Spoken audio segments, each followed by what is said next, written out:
ഇനിയിപ്പം മുടി കൊഴിഞ്ഞവരെ പറ്റി നമുക്ക് പറഞ്ഞിട്ട് കഥയില്ലല്ലോ. ഇനിയിപ്പം പതിയെ പതിയെ കുറയുന്നവരോട് എന്തോ ഡോക്ടറിന് പറയുള്ളൂ, അതെങ്ങനെ റിക്കവർ ചെയ്യാൻ പറ്റും? ഫുഡ് ആദ്യം ശ്രദ്ധിക്കുക. പിന്നെ എനിക്ക് ഉറക്കം. ഇപ്പൊ ഒരു റീസെന്റ് സ്റ്റഡി വന്നേക്കുന്നതെന്ന് പറഞ്ഞു കഴിഞ്ഞാൽ ഉറക്കമില്ല, രാത്രിയിലത്തെ ഉറക്കം.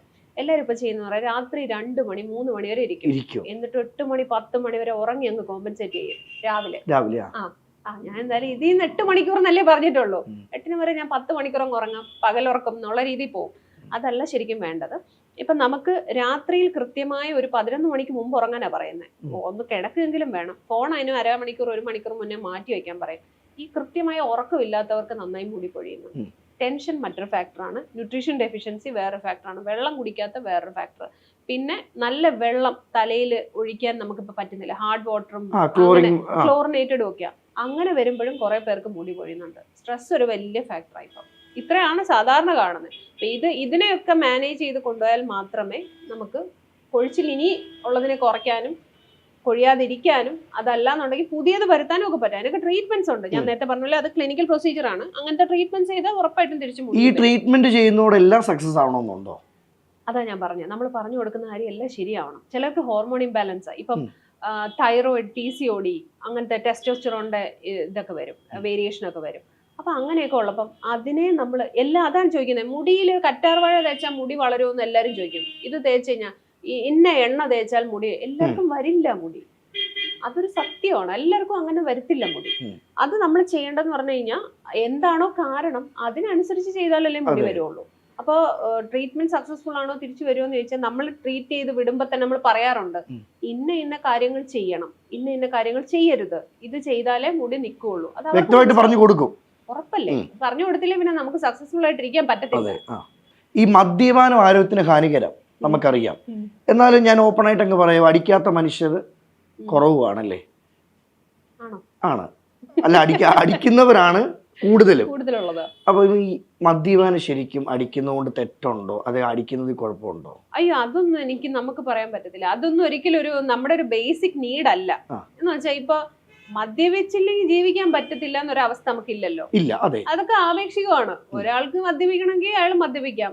അതിന്റെ ലിമിറ്റ് അയാൾ നിശ്ചയിച്ചില്ലെങ്കിൽ അതിന്റെ അനുഭവം അയാൾക്ക് തന്നെയാണ്. ഇപ്പൊ ഞാൻ എന്റെ മക്കളോടോ അല്ലെങ്കിൽ ആരോട്ടായാലും പറയുന്നത് പറഞ്ഞാൽ, പഠിക്കുന്നില്ല അല്ലെങ്കിൽ ഒരു കാര്യം ചെയ്യുന്നില്ല, പണ്ടൊക്കെയാണ് നീ അങ്ങനെ ചെയ്യണം, ഞാൻ പറയുന്ന പറഞ്ഞാൽ പഠിച്ചില്ലെങ്കിൽ എന്ത് പറ്റും? ആ ക്ലാസ്സിൽ ഒന്നുകൂടി ഇരിക്കേണ്ടി വരും. അതിന്റെ അനുഭവം ഭവിഷ്യത്ത് നിനക്ക് തന്നെ വരും. അത് അനുഭവിക്കുക എന്നുള്ളതേ ഉള്ളൂ. ഇതുപോലെ തന്നെയാണ്. എന്നുവെച്ചാൽ മിതമായിട്ട് ചെയ്യാൻ പറ്റുമെങ്കിൽ ആ രീതിയിൽ ചെയ്യണം എന്ന് ഞാൻ പറയില്ല. അതൊക്കെ അവരവരുടെ ഇതാണ്. അതൊരു ശീലമാണ്. അങ്ങനത്തെ ഉള്ള ശീലങ്ങളും ദുശീലങ്ങളൊന്നും ഇല്ലാത്തതാണ് എപ്പോഴും നല്ലത്. എല്ലാം തുറന്ന് പറയുന്നുണ്ട്. അതിനൊരു കൈയടിക്കല. ഞാനും കൈയടിക്കാം. അല്ല, ശരിക്കും കേട്ടോ. കാരണം നമുക്ക് കേട്ടിരിക്കാനും ഇതാണ് സുഖം. അതാണ് 1 മില്യത്തിലോട്ട് ആൾക്കാർ എത്താനുള്ള കാരണം അത് തന്നെ. ഇനി എൻ്റെ പേഴ്സണൽ ഒരു ചോദ്യമാണ്, കണ്ണിന്റെ അടിയിലത്തെ കറുപ്പ് എങ്ങനെ മാറും? അല്ലെ, കറുപ്പ് വരാനുള്ള കാരണം എന്താണ്? ഉറക്കം ഒരു പ്രശ്നമാണ്. പിന്നെ നമ്മൾ ഫോൺ നോക്കിയിരിക്കുന്നത്, ഫോണിന് തന്നെ പൊസിഷൻ ഒരു പ്രശ്നമാണ്. കുറേ നേരം നമ്മളിപ്പം ഇങ്ങനെ നോക്കിയിരിക്കുന്നത് കണ്ണിന് സ്ട്രെയിൻ ആണ് ശരിക്കും. പിന്നെ ബ്ലൂ ലൈറ്റ് എന്ന് പറഞ്ഞിട്ട് ഇപ്പൊ ഏറ്റവും പുതിയൊരു സംഭവം. പണ്ടൊക്കെ സൺസ്ക്രീനകത്ത് UVA UVB, ഇപ്പൊ ബ്ലൂ ലൈറ്റ് ബ്രോഡ് സ്പെക്ട്രം ആണ് നമ്മുടെ ഇത്.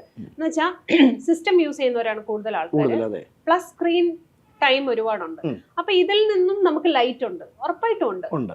അപ്പൊ അത് ശരിക്കും നമ്മുടെ കണ്ണിന് ബുദ്ധിമുട്ടുണ്ടാക്കാറുണ്ട്. പിന്നെ അതുപോലെ തന്നെ നമ്മുടെ ശീലങ്ങൾ, പല ദുശീലങ്ങളുള്ള ആൾക്കാരുണ്ട്. പിന്നെ പാരമ്പര്യം ഒരു വലിയ ഘടകമാട്ടോ. ദുശീലം എന്ന് പറഞ്ഞത് വ്യക്തമായില്ല.